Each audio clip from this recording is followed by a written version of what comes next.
प्रधानमंत्री नरेंद्र मोदी ने दिग्गज उद्योगपति रतन टाटा के निधन के करीब एक महीने बाद एक आर्टिकल लिखा है। इसमें उन्होंने रतन टाटा को कई तरह से याद किया। इस लेख में पीएम मोदी ने लिखा है कि उनकी कमी भारत समेत पूरी दुनिया में महसूस की जा रही है। वो युवाओं के लिए एक प्रेरणा थे। प्रधानमंत्री नरेंद्र मोदी ने अपने आर्टिकल में लिखा कि रतन टाटा को हमें छोड़े एक महीना हो चुका है। शहरों और कस्बों से लेकर गांवों तक हर सामाजिक वर्ग में उनकी अनुपस्थिति को गहराई से महसूस किया जा रहा है। अनुभवी उद्योगपतियों, नए उद्यमियों और मेहनती पेशेवरों को उनकी कमी खल रही है। पर्यावरण के प्रति संवेदनशील और परोपकार के प्रति समर्पित लोग भी उतने ही दुखी हैं। उनकी अनुपस्थिति न केवल भारत बल्कि दुनिया भर में महसूस की जा रही है।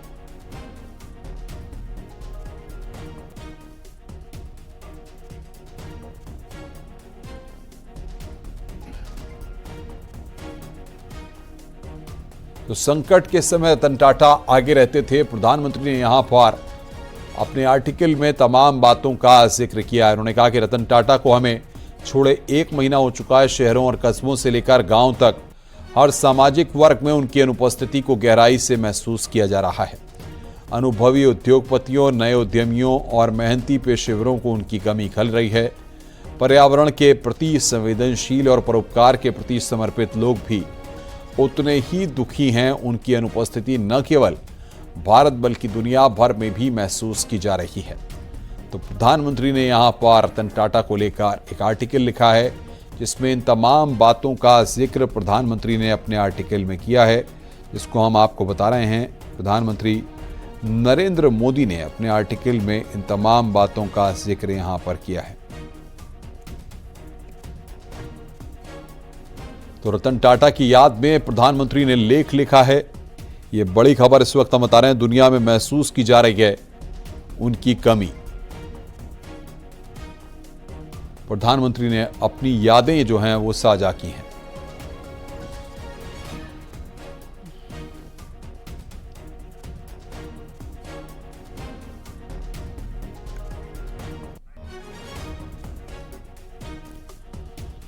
प्रधानमंत्री नरेंद्र मोदी ने अपने आर्टिकल में लिखा है कि रतन टाटा को हमें छोड़े एक महीना हो चुका है। शहरों और कस्बों से लेकर गांव तक हर सामाजिक वर्ग में उनकी अनुपस्थिति को गहराई से महसूस किया जा रहा है। अनुभवी उद्योगपतियों, नए उद्यमियों, मेहनती पेशेवरों उनको उनकी कमी खल रही है। पर्यावरण के प्रति संवेदनशील और परोपकार के प्रति समर्पित लोग भी उतने ही दुखी हैं। उनकी अनुपस्थिति न केवल भारत बल्कि दुनिया भर में महसूस की जा रही है।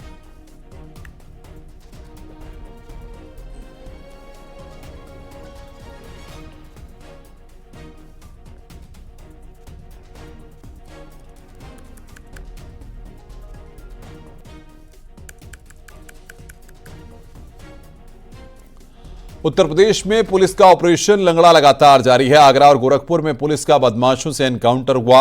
आगरा में एनकाउंटर के दौरान एक बदमाश पैर में गोली लगने से घायल हुआ है। घायल हुआ बदमाश लूट और चोरी के कई मामलों में फरार था। वहीं गोरखपुर में हुए एनकाउंटर में हत्या का आरोपी बदमाश घायल हुआ है। घायल हुए बदमाश कपड़ा कारोबारी की हत्या का आरोपी है। 6 नवंबर को गला रेतकर हत्या के बाद आरोपी सोने की चेन लेकर फरार हो गया था।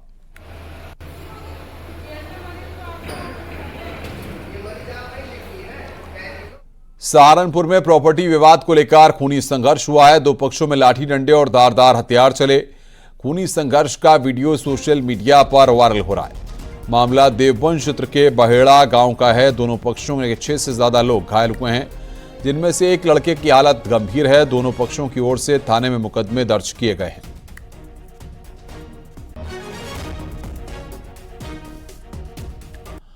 खबर नोएडा से। टोल प्लाजा पर मारपीट और तोड़फोड़ के मामले में पुलिस ने केस दर्ज कर लिया है। 3 नामजद और 2 अज्ञात के खिलाफ दनकौर थाने में केस दर्ज किया गया है। थार सवार लड़कों पर टोल बैरियर तोड़ने और मारपीट करने का आरोप है। केस दर्ज होने के बाद पुलिस ने एक आरोपी को गिरफ्तार कर लिया है। थार गाड़ी को बफी पुलिस ने जब्त कर लिया। पुलिस का दावा है कि जल्द ही बाकी आरोपियों को भी गिरफ्तार कर लिया जाएगा।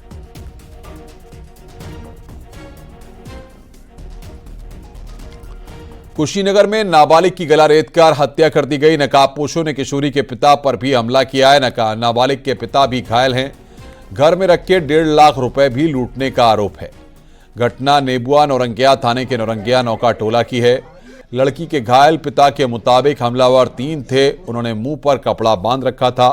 पुलिस ने मृतका के चाचा और 2 पड़ोसियों पर केस दर्ज कर उन्हें गिरफ्तार कर लिया है। पुलिस तमाम पहलुओं से मामले की जांच पड़ताल कर रही है।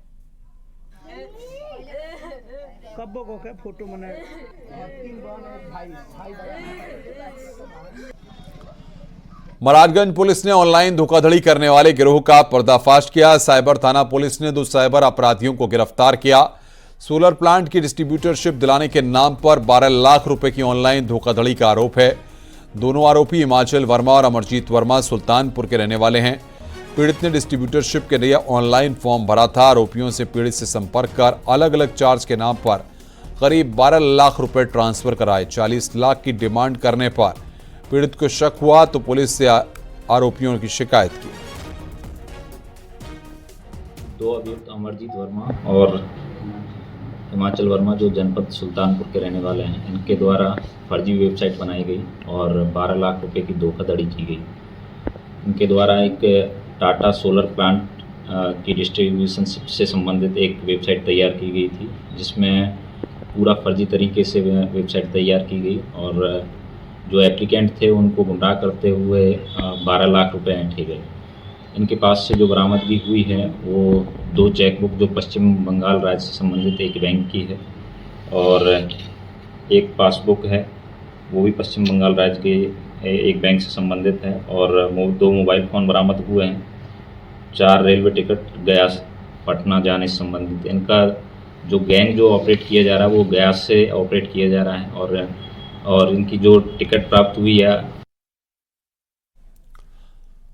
हाथरस के एक स्कूल में प्रिंसिपल ने क्लर्क को जूतों से पीटा है। शिक्षा के मंदिर में हुई अराजकता की घटना सीसीटीवी कैमरे में कैद हो गई। पीड़ित क्लर्क अटेंडेंस रजिस्टर में हस्ताक्षर करने स्टाफ रूम में गया था। रजिस्टर पर हस्ताक्षर करने के लिए प्रिंसिपल के सामने क्लर्क गिड़गिड़ा रहा था। प्रिंसिपल ने स्टाफ रूम में क्लर्क को जूतों से पीटा। मामला कोतवाली मुरसान क्षेत्र के जीएस इंटर कॉलेज के कैंपस का बताया जा रहा है।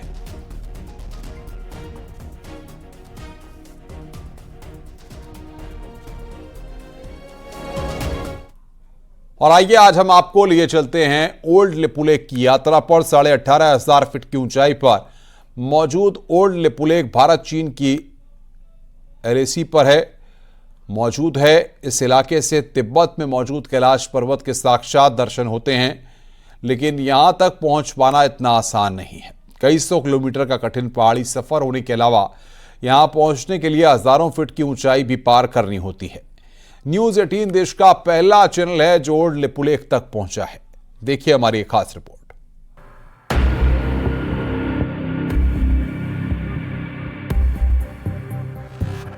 आज हम आपको लिए चलते हैं ओल्ड लिपुलेख की यात्रा पर। ओल्ड लिपुलेख वो इलाका है जहाँ से पवित्र कैलाश के साक्षात दर्शन होते हैं। ओल्ड लिपुलेख भारत की सरजमी पे मौजूद है। तकरीबन 18,000 फीट की हाइट पर ये इलाका मौजूद है। काफ़ी कठिन ये सफ़र है, बावजूद इसके हम आपको ओल्ड लिपुलेख से तिब्बत में मौजूद कैलाश पर्वत के दर्शन कराएंगे।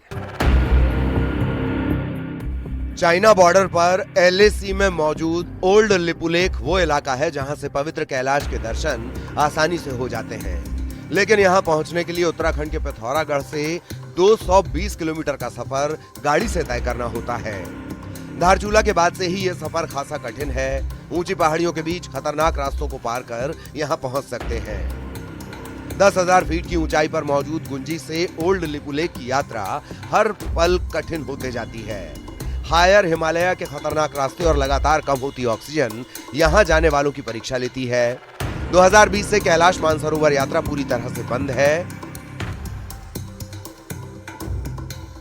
ऐसे में भारत ने तिब्बत में मौजूद कैलाश पर्वत के दर्शनों के लिए पहली बार अपनी सरजमी से रास्ता तलाशा है।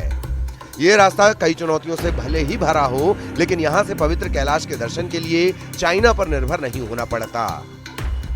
ओल्ड लिपुलेख की ये खड़ी चढ़ाई पार करना हमारे लिए भी किसी चुनौती से कम नहीं हो रहा है। तकरीबन सिर्फ 100 मीटर का रास्ता अभी हमने तय किया है, लेकिन सांस पूरी तरीके से यहाँ पर फूलने लगी है और हम भी यहाँ पर कुछ देर के लिए रुके हुए हैं ताकि हालात थोड़े सामान्य हो तो आगे की चढ़ाई चढ़ सके। ओल्ड लिपुलेख पहुंचने के लिए 250 मीटर की चढ़ाई पार करनी जरूरी है, लेकिन 18,500 फीट की ऊंचाई पर 250 मीटर की चढ़ाई कई किलोमीटर जैसी महसूस होती है। इस सफर पर यात्री जितनी चढ़ाई चढ़ते जाते हैं उतने ही ऑक्सीजन की कमी होने लगती है। महाराष्ट्र के पूर्व गवर्नर भगत सिंह कोश्यारी भी न्यूज 18 के साथ 18,500 फीट की ऊंचाई पार कर ओल्ड लिपुलेख पहुंचे।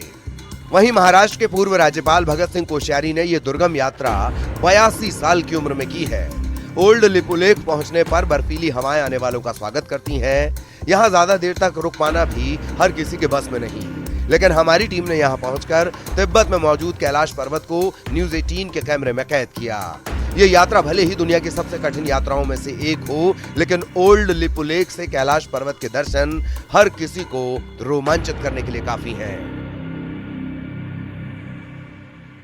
देखिए, कठिन तो महादेव बैठे ही ऐसी जगह है, कठिन यात्राएं करनी पड़ेंगी ना अगर उनसे हमें मिलना है तो। लेकिन उन्होंने ही शक्ति दी है और वही सबको शक्ति देते हैं। मानसरोवर तो नहीं, पर सामने भगवान भोलेनाथ, शिव शंकर, कैलाश जी के दर्शन कर मैं अभिभूत हूँ। और मैंने एक ही प्रार्थना की है कि हे भगवान, तुम मेरे भारत को अखंड भारत बना दो। इसी